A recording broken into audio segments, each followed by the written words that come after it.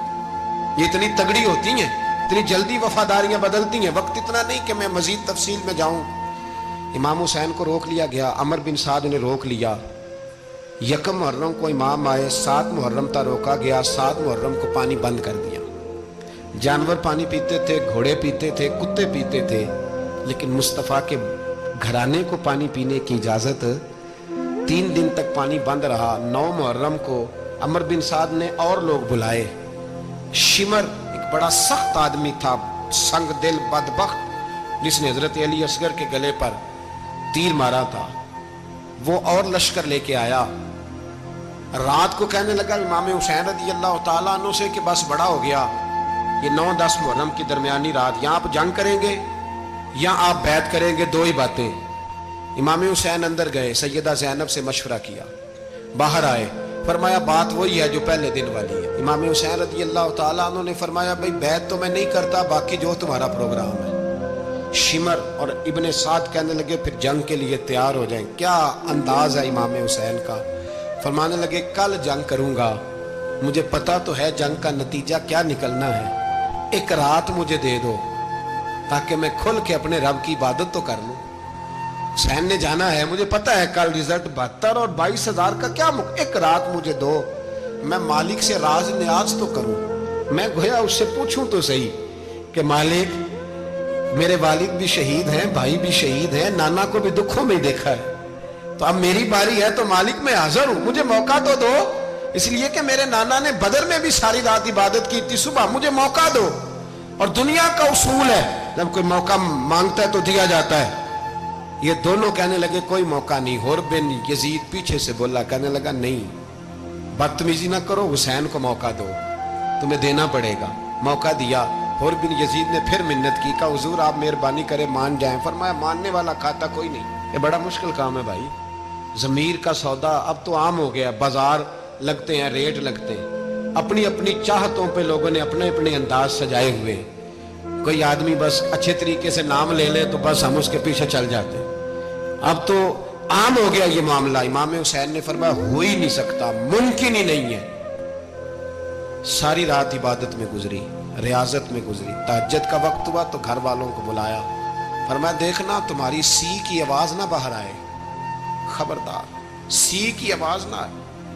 اور امام زین العابدین سے فرمایا تو بیمار ہے, تو جہاد نہیں کرے گا, لیکن خیال رکھنا پیچھے. اور بڑی قیمتی بات بتا رہا ہوں, ہماری بیویاں کسی کے گھر میت ہو جائے تو 4 دن بخار نہیں اترتا, امام علی مقام نے سیدہ زینب سے فرمایا تو بڑی ہے میری بہن ہے، پیچھے سارے بچے ہیں جوان ہیں، ان کے حوصلے تیری ذمہ داری ہے۔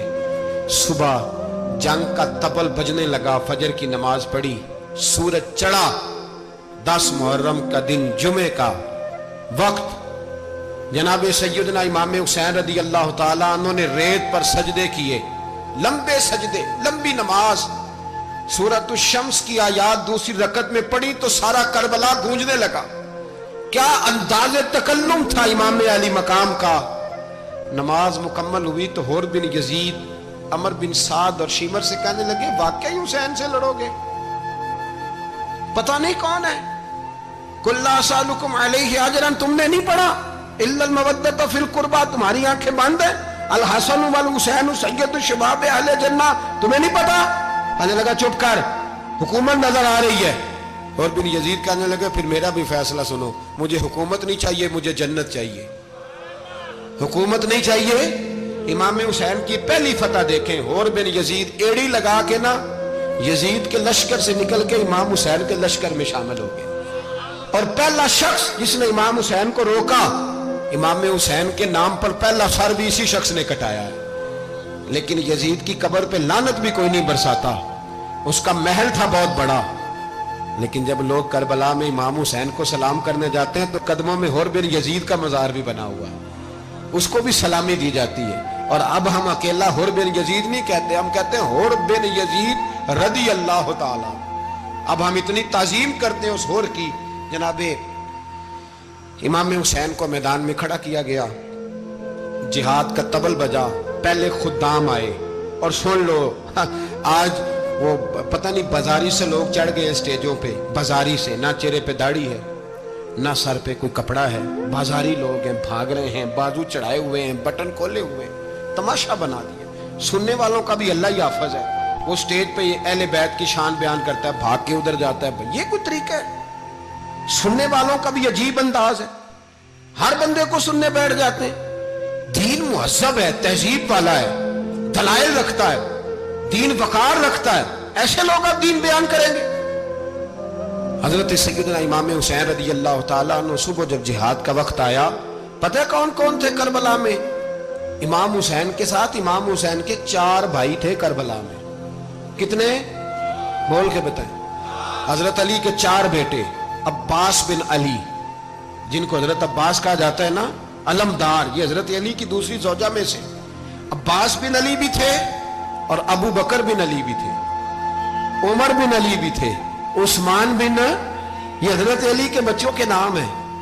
یہ آپ کے شہزادے امام حسین کے ساتھ شہید ہوئے، ان کا نام صرف اس لیے نہیں لیا جاتا کہ ان کا نام خلفائے ثلاثہ کے نام پہ، حضرت علی نے اپنے یاروں کے نام پہ رکھا ہے، تو تم نے کربلا کے میدان سے خارج کر دیا۔ یہ تینوں شہزادے حضرت جناب سیدنا امام حسین کے ساتھ تھے، یہ بھی شہید ہوئے۔ حضرت جناب زینب امام حسین کی سگی بہن ہے، ان کے 2 بچے تھے، اون و محمد۔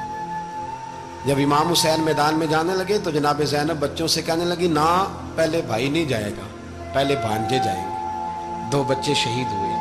حضرت قاسم بن حسن امام حسن کے بیٹے تھے، وہ جب میدان میں جانے لگے تو امام حسین نے کہا نہیں بھائی تو نہیں جائے گا، تو میرے بھائی کی نشانی ہے، میں جاؤں گا۔ تو حضرت قاسم بن حسن نے ایک تعویذ کھول کے دیا کہ ابا جی میرے والد نے کہا تھا جب بڑی مشکل آ جائے تو تعویذ کھول کے دیکھنا، تو آج بڑی مشکل آئی ہے تو میں نے تعویذ کھولا ہے، تو یہ دیکھیں کیا لکھا ہے، یہ تو رکا ہے، تعویذ ہے ہی نہیں۔ جب کھول کے دیکھا تو اس پہ لکھا تھا قاسم اگر حسین پہ کوئی کڑا وقت آ جائے تو بیٹھ کے آگے آگے رہنا، اگر کڑا وقت میرے بھائی پہ کبھی آ جائے نا، دیکھنا اس کے آگے آگے چلنا، اسے حسن کی کمی نہ محسوس ہو، پائیاں جہاں ساکھ نہیں کوئی جے وچ خار نہ ہوئے۔ سیدنا امام حسین پہلی دفعہ کربلا میں اس وقت روئے جب یہ رکا، آپ نے دیکھا تو فرمایا ٹھیک ہے، اگر حسن کی یہ وصیت ہے تو میں نے زندگی میں اگر ان کی ہر بات مانی ہے اب بھی مانوں گا، تمہیں اجازت ہے۔ جناب قاسم بن حسن 16 سال کا جوان جب میدان میں نکلے تو ہائے ہائے پتہ نہیں کہاں سے آ گئی ہے۔ امام قاسم بن حسن جب میدان میں نکلے تو تبری سے لے کر علامہ ابو الاسناد صاحب سب کو پڑھ کے تو دیکھو، 3 دن کی پیاس ہے،